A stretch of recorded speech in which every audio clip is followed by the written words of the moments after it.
عالم دنیا سے چلا جائے قیامت تک اس کی بھرپائی نہیں ہو سکتی ہے، وہ گیا گیا ختم، اس کا علم اس کے ساتھ چلا گیا، الا یہ کہ اس نے اپنے پیچھے کچھ چھوڑا ہو، لکھا ہوا، بولا ہوا، جو بھی ہے۔ یاد رکھیں، علماء سے فائدہ اٹھائیں۔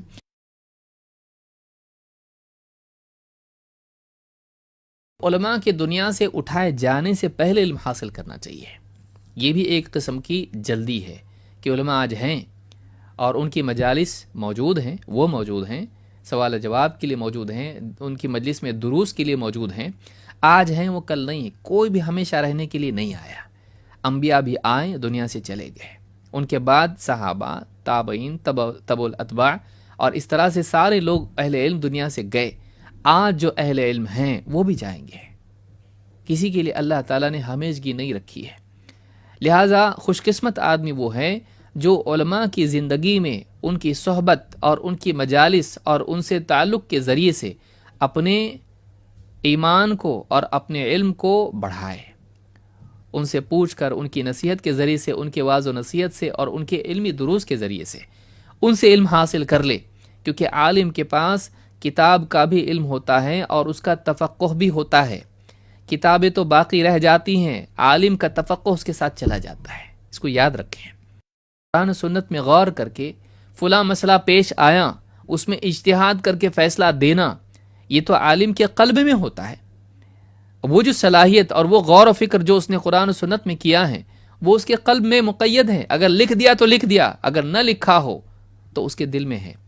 تو اب علماء کئی دنیا سے چلے جاتے ہیں، بعد میں مسائل پیش آتے ہیں اور افسوس قوم کرتی رہتی ہے کہ کاش وہ ہوتے، آج تو ان مسائل کے لیے کچھ بولتے اور ہمارے لیے رہنمائی ملتی ہے۔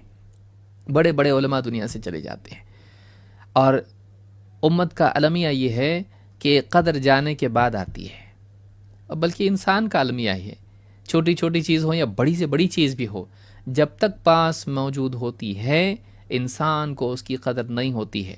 جب چلی جاتی ہے تو ہر آدمی مرثیہ لکھنے کے لیے بیٹھ جاتا ہے کہ فلاں تھے، بہت بڑے تھے، عظیم الشان تھے، چلے گئے، اتنا بڑا خسارہ امت کا ہے اور اتنا بڑا نقصان امت کا ہے۔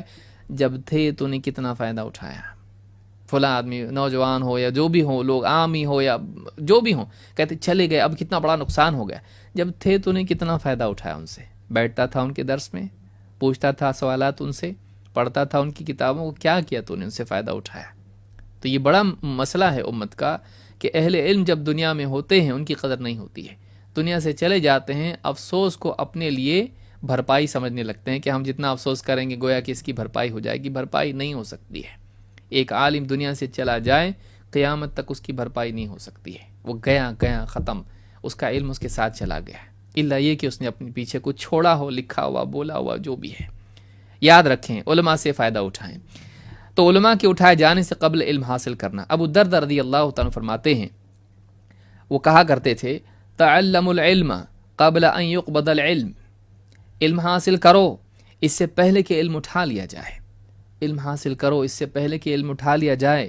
وقبضه ان يذهب باصحابه، اور علم کا اٹھایا جانا یہ ہے کہ علم والوں کو اٹھا لیا جائے، علم کے برتن علماء وہی اٹھا لیے جائیں، علم کے حاملین اٹھا لیے جائیں۔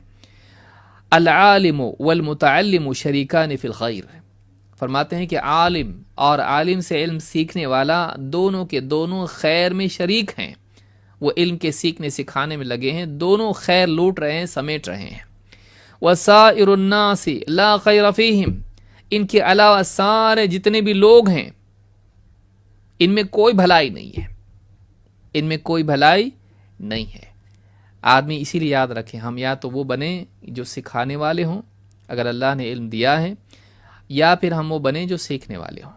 اگر آدمی نہ سکھانے والا ہے نہ سیکھنے والا ہے تو ابو الدرداء رضی اللہ تعالیٰ فرماتے ہیں، وَسَائِرُ النَّاسِ لَا خَيْرَ فِيهِمْ، معلوم ہے کہ جو اپنے آپ کو علم اور اہل علم سے منقطع کر لے اس میں کوئی خیر نہیں۔ میری بات کو یاد رکھیں، جو آدمی اپنے آپ کو علم دین سے اور اہل علم سے، دین کا علم رکھنے والوں سے کاٹ لے، ان سے الگ ہو جائے، دور ہو جائے، اس میں کوئی بھلائی نہیں ہے۔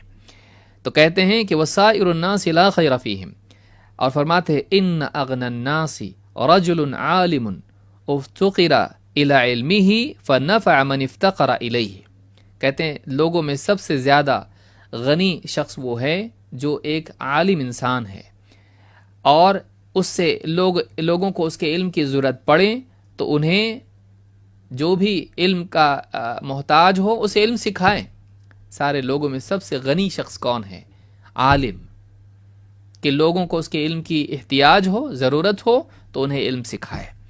وَإِنِ اسْتُغْنِيَ عَنْ عِلْمِهِ نَفَعَ نَفْسَهُ بِالْعِلْمِ، اور اگر لوگوں کو اس کی کوئی ضرورت نہ ہو، اگر لوگوں کو ضرورت ہو تو سکھائے، لوگوں کو اس کی کوئی احتیاج نہ ہو، مثلا کئی علماء ہیں اور لوگ دوسروں سے علم حاصل کر رہے ہیں، اس کی ضرورت نہیں محسوس کر رہے ہیں یا اس سے اعراض کر رہے ہیں، تو فرماتے ہیں کہ نفع نفسہ بالعلم، وہ اپنے آپ کو اس علم سے نفع پہنچاتا ہے۔ لوگ سیکھیں تو لوگوں کو پہنچاتا ہے، اور اگر اس سے کوئی سیکھنے والا نہ ہو، لوگ اس کو چھوڑ دیں، نظر انداز کر دیں، تو وہ اپنے آپ کو اس علم سے فائدہ پہنچاتا ہے، تدبر و تفکر کے ذریعے، خشیت و محبت کے ذریعے اللہ سے، اور اسی طرح سے اس کی تعمیل کے ذریعے سے، اس کی تجدید کے ذریعے سے۔ الذی وضع اللہ عز وجل عنہ، جسے اللہ تعالیٰ نے اس کے پاس دیا ہے، رکھا ہے۔ فما لی ارا علماءکم یموتون وجہالکم لا یتعلمون، ابو درداء رضی اللہ عنہ فرماتے ہیں یہ کیا ہے، میں کیا دیکھ رہا ہوں کہ تمہارے علماء ایک ایک کر کے ان کی موت واقع ہو رہی ہے، ایک ایک کر کے دنیا سے جا رہے ہیں، اور تمہارے جاہل سیکھتے نہیں ہیں۔ میں کیا دیکھ رہا ہوں، یہ کیا برا منظر ہے کہ علماء دنیا سے ایک ایک کر کے جا رہے ہیں اور جہال ان سے علم حاصل نہیں کر رہے ہیں، علم سیکھ نہیں رہے ہیں۔ وَلَقَدْ خَشِيتُ أَن يَذْهَبَ الْأَوَّلُ وَلَا يَتَعَلَّمُ الْآخِرُ، کہا کہ فرماتے ہیں کہ مجھے اس بات کا سخت خوف ہے، اندیشہ ہے کہ پہلا طبقہ اہل علم کا چلا جائے اور ان کے بعد والا طبقہ ان سے علم حاصل کرنے سے محروم رہے، وہ چلا جائے اور یہ طبقہ علم اس کا حاصل نہ کریں، اور اس سے علم کا سلسلہ منقطع ہو جائے، وہ علم دنیا سے چلا جائے ان کے ساتھ جو ان کے دلوں میں تھا۔ عالم کا علم اس کے دل میں ہوتا ہے، قرآن و سنت کے نصوص اور ان کا صحیح فہم، غور و فکر کے نتیجے میں اللہ تعالیٰ جو حکمت عطا کرتا ہے، یؤتی الحکمت من یشاء ومن یؤت الحکمت فقد اوتی خیرا کثیرا، اللہ نے فرمایا کہ اللہ تعالیٰ جس کو چاہتا ہے حکمت عطا فرماتا ہے، اور اللہ جس کو حکمت عطا کرے اس کو بہت خیر کثیر اللہ تعالیٰ نے عطا کر دی۔ یا اسی طرح سے حدیث میں جیسے فرمایا کہ من یرید اللہ بہ خیرا یفقہہ فی الدین، اللہ جس کو دین یعنی جس کے ساتھ خیر کا ارادہ کرتا ہے اسے دین کی گہری سمجھ عطا فرماتا ہے۔ یہ جو سمجھ ہے جو عالم کے دل میں ہوتی ہے، اگر اس سے سوال کے ذریعے سے، اس کی صحبت کے ذریعے سے، اس کی مجلس کے ذریعے سے حاصل نہ کی جائے، اس کے ساتھ چلی جائے گی۔ آپ اس کے ساتھ بیٹھیں گے، اس سے پوچھیں گے، اس سے سنیں گے، ملے گی نہیں۔ آپ کو پیڑ کا سایہ پانے کے لیے پیڑ کے نیچے بیٹھنا پڑے گا، آپ دور رہ کے اس کا سایہ کیسے پا سکتے ہیں؟ علماء کی صحبت کے ذریعے سے ان کی خیر حاصل ہوتی ہے، عالم کبھی محروم نہیں کرتا ہے۔ واقعی اللہ والا جو عالم ہے، آپ اس کے پاس بیٹھیں گے، ایک دو بات آپ کو بتائے گا نفع والی۔ تو یہ جو چیز ہے، فرماتے ہیں کہ یہ کیا ہے، میں کیا دیکھ رہا ہوں کہ علماء دنیا سے جا رہے ہو، تمہارے جاہل علم نہیں حاصل کرتے۔ مجھے ڈر ہے اس بات کا کہ علماء ایک ایک کر کے دنیا سے کہیں چلے نہ جائیں، اور وہ پہلا طبقہ چلا جائے اور بعد والا طبقہ اسی طرح سے جاہل کا جاہل رہے اور ان سے نہ سیکھے۔ معلوم ہوا کہ علماء کے دنیا سے جانے سے پہلے علم حاصل کر لینا چاہیے، ان کی قدر کرنا چاہیے، ان کی قدر کرنا چاہیے۔ اور یہ بات یاد رکھیں، کتابیں کبھی بھی علماء کا بدل نہیں بن سکتی ہیں، کتاب کبھی عالم کا بدل نہیں بن سکتی ہے۔ عالم ہوتا ہے کیونکہ اس کے پاس صحیح فہم ہوتا ہے۔ بعض اوقات آدمی کتاب پڑھتا کچھ ہے، سمجھتا کچھ ہے، آگے وہ بھی چیزیں انشاءاللہ آئیں گی۔ تو علماء کی قدر ضروری ہے، علماء کے جانے سے پہلے علم حاصل کیا جائے جلدی۔ جامع بیان العلم روایت نمبر 1036 پر اس کی سند لا بأس بہ ہے، اس میں کوئی حرج نہیں، قابل قبول ہے۔